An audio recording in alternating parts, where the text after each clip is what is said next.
الله الرحمن الرحیم. اللهم صل علی سیدنا محمد وعلى آل سیدنا محمد وبارک وسلم. عزتمندو څنګه چې تاسو ته معلومه ده چې د عید الاضحی د اختر ورځې یعنی د ذوالحجې چې کومه میاشت دا شروع شوې ده یوم النحر یا عید الاضحی د مسلمانانو په اصطلاح باندې په 10 تاریخ باندې دا را روانه ده. نو مسلمانان د عبادت دپاره تیاری کوي څنګه چې دي لګیا دي او په ښه ذوق شوق محبت سره لګیا دي. دکه شان باطل خپله پروپیګنډا هغه تیزه کړي په مختلفو وختونو کې د مسلمانانو د عباداتو خلاف د مسلمانانو د طریقو خلاف پروپیګنډا چې هغې کمه کوي نو دې ټیم کې هغې له زور ورکړي. هغې وایي دې ځای کې د لیبرل طبقې د اسلام د دې قربانۍ خلاف یو څو خبرې چې د هغې جوابونه دي. یو د هغې نه دا ده چې بهی دا خو د زناورو سره زیاتې دي. موږ وایو چې د زناورو سره زیاتې دي و لیبرل طبقې. نو بیا خو چې کله د یهودیانو مذهبي تهوار وي هغې چرګې په دغه باندې په چړو باندې وایي هغه ټیم ستاسو عقل ولې نه هغه ټیم دا اواز ولې نه کوي چې کم عقلو په دې خو ګناهونه نه معاف کېږي دا خو تاسو زیاتې کوي یا د نورو اقوامو مختلفې. نو دا خبره غلطه ده. هغه ټیم جواب کوي. یوه خبره. بله خبره دا ده چې موږ څاروي که لالو نو دا د دې سره ظلم نه دی. دا موږ ته د خالق حکم دی او دا عبادت چې کوم موږ کوو په دې ورځ باندې د الله رب العزت د طرفه چې موږ ته دا کوم حکم ملو دی.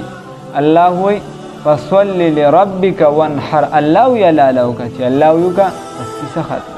نو چې د الله حکم شه د مخلوق عقل هغې ته رسی یا نه رسی ستا عقل یې مني یا نه مني نو دا زیاتې نه دی. پاتې شوه دا چې دا د انسانیت سره زیاتې د انسانیت سره هم نه دی. د انسانیت یوه ډله ده څه خلک دي چې هغې ټول کال چې دی لګیا دي څاروي څاروي اخلي یو څه بل څه د هغې د دې ټول کال د محنت ثمره اکثر هغې ته په یو څو ورځو کې 10 ورځو کې 3 ورځو کې میلو شي او هغې ته ډېره ګټه میلو شي. نو که چېرته دا قرباني وغیره اختر بند شي نو بیا هغې ته دغه ګټه نه میلاوي. نو که د پیسو ضیا بیا ته وایې د پیسو ضیا هم نه ده د پیسو ضایع کېده هم نه دي. که د پیسو ضایع کېده ته دې ته وې بیا خو د پیسو ضایع کېده چې کله مې راجسم مې ریمزې کېده په هغې هم پیسې ضایع کېده. کله چې د 10 ورځو دپاره د 3 ورځو دپاره خلک شادي حال ونیسي نو هغه ټیم ستا د خولې د بکواس ولې نه روځي ستا د خولې نه دا خبره ولې نه روځي چې دا دې زیاتې کوي دا پیسې غریبانانو له ورکړي. نو هغه ټیم ستا اواز نه روځي. کله چې د یهودیانو تهوار کېږي ستا اواز نه روځي. کله چې د ملکونو په سطحه دا غټ غټ پروګرامات د یو څه بل څه د ډمتوب د ګډ وډو کېږي په هغې کې ستا اواز نه روځي. چې کله د اسلام څه خبره روځي ستا اواز راوچت شي د اسلام خلاف ته خبره کې. نو د دې نه دا معلومه شوه چې ته نه د څاروو په حق کې نه چیرې د انسانیت په حق کې او د هېڅ شي په حق ته صرف د اسلام خلاف لګیا صرف چې د اسلام دا حکم ختم شي. بل د عقل او د نقل چې کله ټسل لاشي نو موږ دین اخلو نقل اخلو عقل نه اخلو. الله رب العزت دې موږ د باطل د پروپیګنډو نه بچ کړي.